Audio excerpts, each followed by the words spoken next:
বন্ধুরা, ফুটবল প্রেমীদের জন্য আবারও অপেক্ষা শেষ।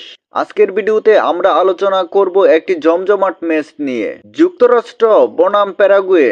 বাংলাদেশ সময় সকাল 7টায় মাঠে নামবে এই দুই দল। তাহলে চলুন দেখে নেওয়া যাক কোন দল কেমন খেলতে পারে এবং কার জয়ের সম্ভাবনা বেশি। প্রথমেই কথা বলি মার্কিন যুক্তরাষ্ট্রকে নিয়ে। এই দল সাধারণত দ্রুতগতি ফুটবল খেলতে পছন্দ করে। শুরু থেকেই আক্রমণে যাওয়ার চেষ্টা করতে পারে এবং বলের নিয়ন্ত্রণ নিজেদের কাছে রাখতে চাইবে। ম্যাচের শুরুতে চাপ তৈরি করতে পারলে তারা গোলের সুযোগ বেশি তৈরি করতে পারে।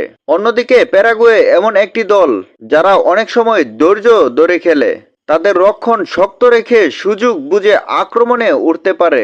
তাই শুরু থেকেই এই ম্যাচে টেকনিক্যাল লড়াই দেখা যেতে পারে। এখন প্রশ্ন হচ্ছে, ম্যাচের সবচেয়ে গুরুত্বপূর্ণ জায়গা কোথায়? আমার মতে মাঝমাঠের নিয়ন্ত্রণ খুব গুরুত্বপূর্ণ হতে পারে। যে দল বল বেশি সময় নিজেদের কাছে রাখতে পারবে সেই দল ম্যাচে এগিয়ে যেতে পারে। এছাড়া প্রথম গোলটাও বড় ভূমিকা রাখতে পারে। আর যদি দুই দল নিজেদের পরিকল্পনা ঠিকভাবে কাজে লাগাতে পারে তাহলে ম্যাচটা শেষ পর্যন্ত জমে যেতে পারে। এবার আসি আজকের ম্যাচ প্রেডিকশনে। ফুটবলে আগে থেকেই কিছু নিশ্চিত বলা যায় না, কিন্তু দুই দলের সম্ভাব্য খেলার ধরন বিবেচনায় মার্কিন যুক্তরাষ্ট্র 2-1 প্যারাগুয়ে অথবা 1-1 ড্র। তবে ম্যাচে চমকও দেখা যেতে পারে। তাই শেষ বাঁশি বাজার আগে কিছুই নিশ্চিত নয়।